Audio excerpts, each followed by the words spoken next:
Imagine walking into a luxury hotel, dressed in your finest suit, your name etched in the world of business as one of the most successful CEOs in the country. You've built an empire with your own two hands, shattered every barrier placed in your way, and tonight you want a quiet dinner. But instead of respect, you are met with cold stares. Whispers spread across the lobby. The staff doesn't see a powerful man. They only see the color of your skin. And within moments, in front of an audience of strangers, they humiliate you. "Get out," the manager orders as security guards push you toward the door. Cameras record, laughter fills the air, and your dignity is stripped away. What the staff didn't know was that the man they mocked, the man they forced out, wasn't just another guest. He was the owner of a fortune big enough to change their entire future, and by the next morning, their jobs, their pride, and even that very hotel would belong to him. Michael Harris had spent his entire life breaking chains that the world tried to lock around him. Born in a poor neighborhood, raised by a single mother who worked double shifts to keep food on the table, Michael had learned early that the world wouldn't give him anything for free. Every achievement had to be earned, 10 times harder than anyone else. As a young boy, he was told, people like you don't make it far. Teachers doubted him, neighbors pitied him, and classmates mocked him. But Michael had something they couldn't see, an unshakable will. When others were asleep, he was studying. When others were partying, he was working. That hunger turned into results, and results turned into power. Years later, Michael wasn't just successful. He was one of the youngest black CEOs in the country. His tech company was valued in the billions. His name was printed on Forbes covers, and people in boardrooms called him a visionary. Still, no matter how many accolades he earned, racism followed him like a shadow. When he pitched ideas, some executives questioned his credibility, not his strategy, not his numbers, but the color of his skin. And every time, Michael crushed their doubts with undeniable results. But even for someone as accomplished as him, some wounds still cut deep. And one night, a casual decision would turn into one of the most humiliating and life-changing moments of his life. It was late evening when Michael decided to have dinner at one of the city's most exclusive 5-star hotels. It was a grand property, famous for its luxury. Politicians, celebrities, and top business leaders often dined there. Michael thought it would be the perfect place to relax after a grueling day. He arrived in his sleek black car, dressed in a sharp-tailored suit, his polished shoes gleaming under the city lights. The moment he entered the hotel lobby, though, he felt it, the shift in the air. Guests glanced at him briefly, then looked away. The receptionist froze for a second before forcing a smile that didn't reach her eyes. Within seconds, whispers traveled across the lobby. Michael walked confidently toward the reception desk. "Good evening," he said politely. "I have a dinner reservation under the name Harris." The receptionist's smile faded. She exchanged a look with the manager standing nearby.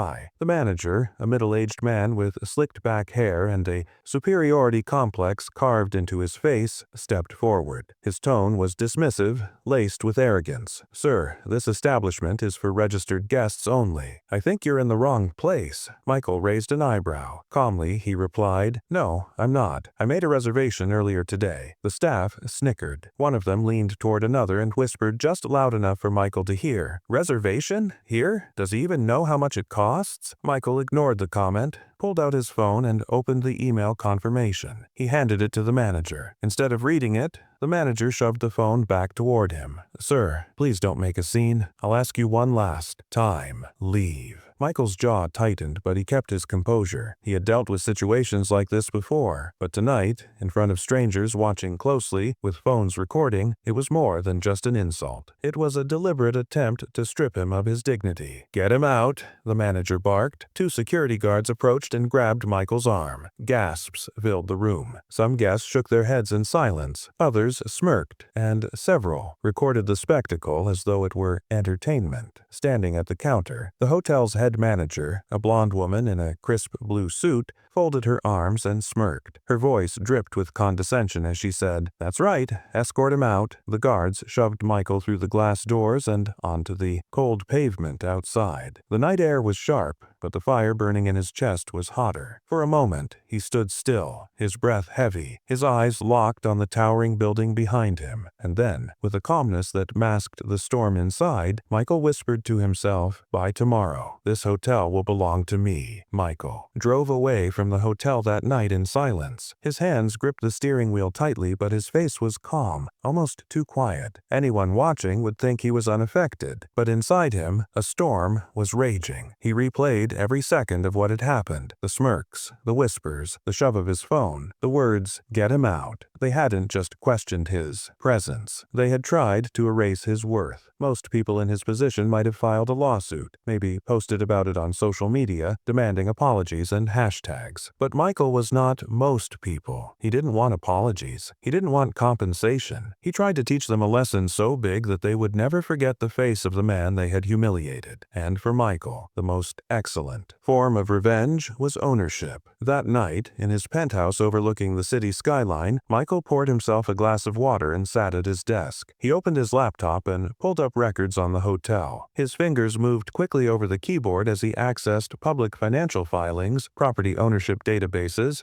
and private connections. The more he read, the more a picture began to form. The hotel, despite its glamorous reputation, was struggling. Occupancy rates had fallen over the last year. Debt had piled up from costly renovations. The owners were wealthy, yes, but they were desperate for new investors to keep the property afloat. Michael leaned back in his chair, a cold smile spreading across his face. Perfect. The next morning, while the hotel staff went about their day, unaware, Michael was already on the phone with his lawyers and financial advisors. "I want this hotel," he said firmly. His advisor hesitated. "Sir, it's a massive investment, even for you." "I didn't ask for your opinion," Michael replied. His voice was calm but carried a weight that silenced everyone in the room. "I asked for results." By noon, Michael was sitting across from the hotel's board of directors in a sleek conference room. They didn't recognize him at first, not without the humiliation of the previous night fresh in their minds. Here, he wasn't the man in the lobby. Here, he was the man with billions at his command. The meeting started with small talk, financial, projections, and discussions about future growth. Michael listened patiently, then leaned forward. "I'll make this simple," he said. "I want a controlling interest in your hotel. My offer will clear your debts, secure your future, and put you back on top." The directors exchanged shocked glances. His offer was bold, too bold. But the truth was, they didn't have many options. Without new capital, the hotel would sink within a year. After hours of negotiation, contracts were drawn up, papers were signed, and by the end of the day, Michael Harris officially owned the very hotel that had thrown him out less than 24 hours earlier. But he didn't rush to reveal his victory. No, Michael was patient. He wanted the lesson to hit harder than a press release could deliver. The following evening, at the same hour he had been humiliated, Michael returned. This time, he wore the same suit, the same shoes, the same calm expression. He pushed open the glass doors and stepped into the lobby. The receptionist froze again. The manager frowned, remembering the man he had dismissed. He walked over, smirking with the same arrogance as before. "You again. Didn't we make ourselves clear last night?" Michael tilted his head slightly, his eyes cold. "Oh, I'm very clear." Once again, the manager waved to security. The two guards began moving toward him. The lobby grew silent as guests turned their attention. It was déjà vu, another scene about to unfold. But this time, it was different. Just as the guards reached him, the elevator doors opened. Out walked the head of the hotel's board, followed by two lawyers carrying folders of signed contracts. The board member raised his hand sharply. "Stop right there!" Confusion spread across the lobby. The staff froze. The manager blinked, unsure. The board member walked straight to Michael, shook his hand firmly, and announced loudly enough for everyone to hear, "Congratulations, Mr. Harris. As of today, you are the new majority owner of this hotel." Gasps echoed across the lobby. Phones came out again, recording every second. But this time,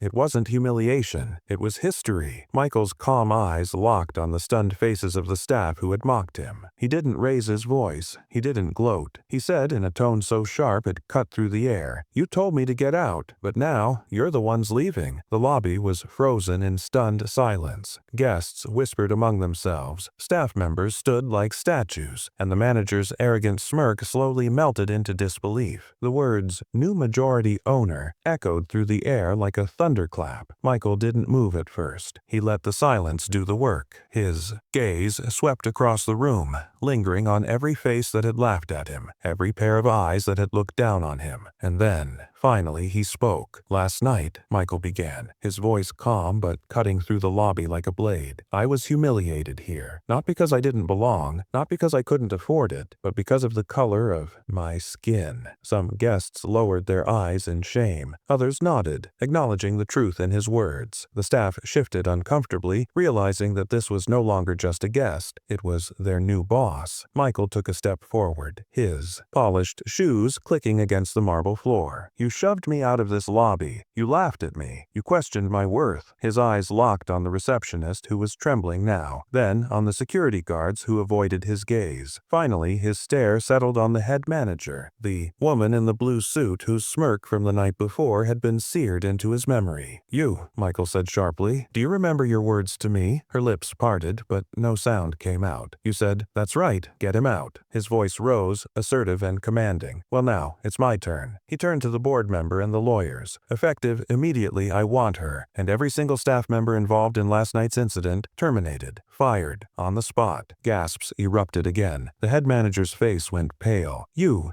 can't do that," she stammered, her confidence cracking. Michael's calm expression never wavered. "I can, and I just did. Pack your things. Security will escort you out, this time for real." The irony was brutal. The same guards who had forced Michael out now stood frozen, unsure of what to do. Michael looked at them and said, "You too. Your services are no longer required." The guards glanced at each other, defeated, before lowering their heads. The head manager's voice cracked as she tried one last time. I was following the policy. It wasn't personal." Michael stepped closer, his voice low but powerful. "When you strip a man of his dignity, when you mock him in front of strangers, it's always personal." The board member nodded to confirm the orders, and suddenly, the hotel that had once rejected him was now bending to his will. Staff members scrambled, some crying, others begging for mercy. But Michael didn't flinch. For every insult they had thrown, for every ounce of humiliation they had forced upon him, this was justice. Guests in the lobby whispered in awe. Some even clapped quietly, realizing they were witnessing something historic, an act of poetic justice that would spread far beyond the walls of this hotel. Phones were still recording, capturing every word and every moment. By morning, the world would know the story of the black CEO who had been thrown out, only to return as the owner. Michael finally turned to the remaining staff, the ones who had not been involved in the humiliation. His tone softened, but his authority remained. "This hotel will change, starting today. No more discrimination, no more arrogance. Every guest will be treated with respect, regardless of who they are or where they come from. If anyone has a problem with that, the door is right there." The silence was followed by a few hesitant nods, then louder affirmations. The staff who remained realized this was no longer the old hotel. This was Michael Harris's hotel. As the disgraced employees were escorted out, Michael stood tall in the center of the lobby. For the first time since last night, he felt a sense of peace. The humiliation hadn't broken him, it had fueled him. And now, the very place where he was told, "Get out," had become the stage where he declared victory. The sun was setting outside, casting golden light across the glass doors of the hotel lobby. The chaos of earlier had finally settled. The fired employees were gone, escorted out in silence. The remaining staff stood nervously, unsure of what their new future under Michael Harris would mean. Michael walked slowly across the lobby, his steps measured, his expression calm but firm. He stopped near the front desk, the very spot where he had been insulted, laughed at, and thrown out less than 24 hours ago. For a long moment, he just stood there, letting the weight of the moment sink in. Then he spoke, his voice softer. Now, but still carrying authority. "Do you know what success really means?" he asked, looking around the room. "It's not the cars, the money, or the companies. Success is the ability to walk into a room where you were once humiliated and stand tall without letting anger define you." The staff listened closely. Some nodded, Some lowered their heads in shame, but all of them felt the gravity of his words. Michael continued, "I could have left last night and never returned. I could have ignored this place forever, but I didn't. I came back, because the real victory isn't in revenge. It's in making sure that no one else will ever suffer what I went through." The board members stood nearby, impressed by his composure. Guests in the lobby still lingered, phones in hand, recording every word. Social media was already buzzing. Michael's story was spreading like wildfire. He turned to the staff again. "From today onward, this hotel will not just be known for luxury. It will be known for fairness, for respect, for dignity. No guest will ever be turned away because of the color of their skin, the clothes they wear, or the language they speak. If anyone here cannot commit to that, you are free to leave now." No one moved. The silence itself was an answer. Michael gave a slight nod. "Good, then let's begin." A young staff member, one who hadn't laughed the night before, stepped forward nervously. "Mr. Harris," she said quietly, "I just want to say thank you. You didn't have to give us a second chance, but you did. That means a lot." Michael smiled faintly. Everyone deserves a second chance, except those who refuse to change. The lobby lights flickered on as evening descended. Guests began to clap, some even approaching Michael to shake his hand, thanking him for standing up not only for himself, but for countless others who had faced the same silent battles. Later that night, as Michael sat in the owner's suite, once reserved for the elite few, he looked out over the city skyline. His reflection stared back at him in the glass window, and he thought about the boy he once was, the boy who had been told he would never make it, the boy who had faced rejection after rejection. Now, he wasn't just a CEO, he wasn't just